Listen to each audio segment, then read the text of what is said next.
Figurez-vous qu'hier soir, je rentre du travail, je tombe sur une vidéo et qui je vois Manon Aubry. Mais je vois une vidéo de 21 minutes. Alors je vous rassure, on ne regardera pas 21 minutes de Manon Aubry parce que là, vous allez vous endormir. Alors je regarde le titre et je vois la vérité sur les menaces de l'extrême droite. Je dis mais qu'est-ce qui lui prend? Elle se fait un trip style Élise Lucet. Alors elle affiche des photos sur un mur avec des textes, avec, vous savez, on se croirait dans une enquête policière. Donc elle se fait un petit peu son complément d'enquête. Mais je me dis mais elle sait pas quoi faire de sa vie en fait. Elle sait pas quoi faire de ses journées. Alors un coup elle est en Pologne, un coup elle est au Brésil, un coup elle est aux États-Unis. Oui, parce qu'elle a fait le tour du monde. Mais elle profite bien de la vie, hein. Vous allez me dire à 14 000 euros par mois. Et elle a raison. Hein. C'est pas comme si les Français crevaient la dalle. Elle fait le tour du monde. C'est un petit peu Dora l'exploratrice. Et puis à ses temps perdus, eh ben, elle fait une enquête sur Jordan Bardella. Et là, je me dis, mais vraiment, est-ce que c'est vraiment le rôle d'un député de faire ça? Franchement, je sais pas. Peut-être qu'elle se fait chier dans la vie. Peut-être qu'elle ne trouve pas de ramoneur pour sa petite cheminée. Je sais pas. Bon, ceci dit, écoutez, on va regarder ça minutieusement. Il y a quand même pas mal de choses à dire. Allez, on regarde ça. C'est parti pour Profiler version Manon Aubry. Et c'est dans l'actualité du jour.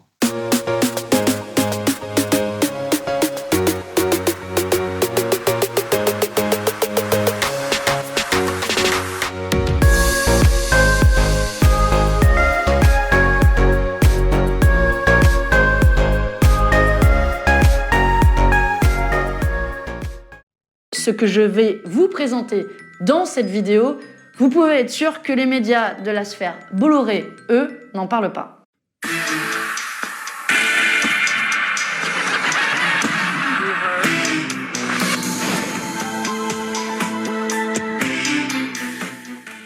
Jordan Bardella est présenté par tous les médias comme le gendre idéal.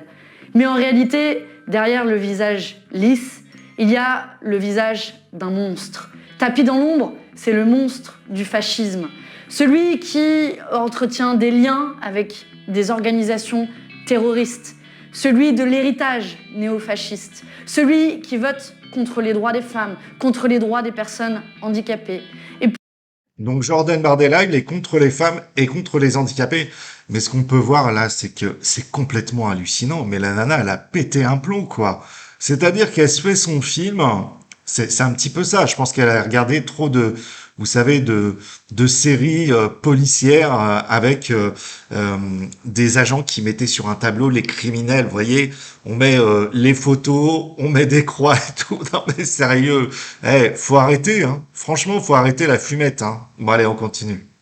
Puisque les médias ne veulent pas vous parler de tout ça, les héritages du Rassemblement national, ce qu'ils font en réalité, les liens qu'ils entretiennent avec des groupes néofascistes, eh bien nous allons le faire ici en prenant le temps nécessaire de montrer le vrai visage du Rassemblement national. C'est le but de cet AQC.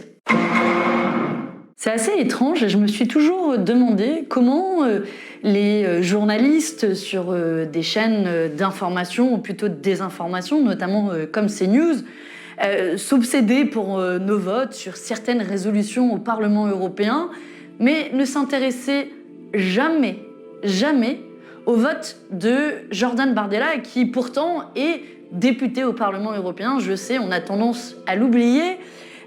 Le mandat dernier, il nous avait plutôt habitués à Jordan Bardepala, ce surnom que je lui avais donné et qu'il l'avait très bien mérité puisqu'il n'avait déposé que 21 amendements lors du mandat dans son intégralité.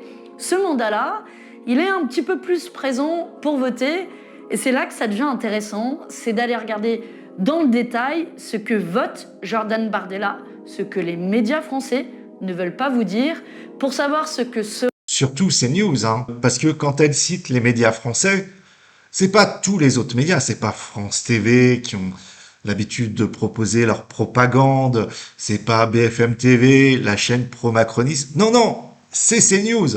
serait le Rassemblement national s'il, demain, il devait arriver au pouvoir. J'en profite pour faire une petite pause si vous passez par là pour la première fois. Abonnez-vous et diffusez cette vidéo parce que ce que je vais vous présenter dans cette vidéo vous pouvez être sûr que les médias de la sphère Bolloré, eux, n'en parlent pas. Mais pour qui elle se prend? Elle fait style, je suis Élise Lucet, mais t'es députée ou tu fais une série profiler? Non mais elle est sérieuse elle. Non mais franchement, moi j'hallucine quand je vois ça. Elle a vraiment rien d'autre à faire, hein. On regarde la suite, hein. Alors, Jordan Bardella a manifestement un problème avec le droit des femmes. Alors, je vous ai passé tout le discours parce que c'était pas intéressant. Comme quoi, elle disait que Jordan Bardella, bah, s'était opposé aux droits des femmes. Franchement, enfin, moi, je désespère, franchement. Je veux dire, trouve autre chose, hein. Trouve autre chose de plus intéressant parce que là, franchement, c'est pathétique, hein. Comme si Jordan Bardella s'opposait aux femmes. Bon, bah, c'est la première nouvelle. Qu'est-ce que vous voulez que je vous dise? Ils savent pas quoi chercher. Ils ont pas d'idée, en fait. En fait, ces gens-là, ils sont médiocres, hein. Ils sont tellement médiocres qu'ils ils prennent le moindre petit truc. Enfin, franchement, vous croyez que le Rassemblement national va s'opposer aux droits des femmes? Enfin, c'est ridicule. Bon, on continue. Ennemis des droits des femmes. Ils font tout dans l'opacité du Parlement européen pour détruire nos droits. Vous pensiez que c'était fini? Je pense que peut-être tu vas pouvoir commencer parce que franchement, vu comment c'est intéressant, je me demande si je vais pas couper tout de suite. Bon, on continue quand même. On va voir. Peut-être qu'il y a quelque chose d'intéressant. On sait jamais. Des petites affaires croustillantes. Mais elle est loin d'Élise Lucet, hein. C'est pas du tout Élise Lucet. Élise Lucet, au moins, elle va chercher les gens, elle pose des questions. Non, elle est chez elle et elle met des affiches sur des murs et des écriteaux. Mais c'est ridicule en fait. La session plénière suivante au Parlement européen, on a voté une stratégie européenne sur les personnes en situation de handicap. Ah bah ça y est, on y vient. Donc c'est-à-dire qu'elle va nous dire que Jordan Bardella est contre les handicapés. Après, le droit des femmes, ce sont les handicapés. Non mais elle est formidable, elle, hein. Et vous me voyez venir? Oui, Jordan Bardella, là aussi, s'est illustré par ses votes contre les personnes, les droits des personnes en situation de handicap. Donc, pour être honnête, on en est à se demander si c'était pas mieux quand Jordan Bardella était pas là. Pour être honnête, on se devrait se demander si bah ça serait pas mieux que Manon Aubry ne soit pas là. Franchement. Franchement, hein, parce que taxer les riches, faire le tour du monde, c'est à quoi tu sers, Manon Aubry? À quoi tu sers à rien en fait. En fait, t'es payé 14 000 euros pour une production égale à zéro. Mais là, ça va commencer à devenir intéressant parce que vous avez Manon Aubry en fait qui va faire le rapprochement avec les SS et tout. Alors là, c'est du grand art, hein. Allez, on regarde, hein. Donc vous avez la preuve désormais que le Rassemblement national n'est pas seulement sexiste, n'est pas seulement raciste, ils sont aussi validistes, comme l'étaient d'ailleurs les Waffen-SS au moment de la création du Front National. Et c'est d'ailleurs intéressant de regarder que le Rassemblement national, contrairement à ce qu'ils affirment et disent publiquement, ils n'ont absolument pas coupé les ponts avec toutes les organisations néo-nazies qui continuent à s'organiser, se structurer autour du Rassemblement national. Bref, ils n'ont jamais vraiment rompu avec leurs origines et il suffit pour voir cela de regarder dans le détail leur candidature aux élections législatives de 2024. Vous vous souvenez peut-être de la candidate Ludivine Daoudi qui avait été prise en photo avec une casquette nazie, de Frédéric Boccaletti qui est le député du Var qui a tenu une librairie négationniste, du candidat... Ah bah ils peuvent parler en antisémitisme, ils sont bien placés quand même, hein. Là, je pense qu'il n'y a pas de leçon à donner. Bon après le coup de la casquette, bon c'est osé, j'avoue, c'est bête en fait de faire ça. Par contre, on pourrait montrer Rima Hassan avec tous les terroristes, ça serait sympa aussi. Donc vous voyez, je pense qu'ils n'ont pas beaucoup de leçons à donner vis-à-vis du Rassemblement national, vu la bordélisation qu'ils mettent, hein, et surtout vu le positionnement de faire monter cet antisémitisme contre la population juive. Je trouve ça un petit peu limite de faire la comparaison avec le RN. Je pense qu'ils n'ont pas de leçons à donner du tout, hein. Thomas Lutz qui avait dit les Untermenschen, désolé pour la prononciation allemande, ça suffit, qui est clairement une façon de dire les sous-hommes, ça suffit. Ou alors encore Anis Bell, qui est autrice d'une prise d'otage à main armée dans une mairie en 1995. Je peux vous continuer cette liste assez longue avec aussi Gilles Bourdoulex qui disait comme quoi Hitler n'en a peut-être pas tué assez en parlant des populations tziganes. Mais Manon, là, on est en 1940 ou on est en 2025? Enfin, moi, il y a un truc que je comprends pas. Vous donnez des leçons de morale aux autres.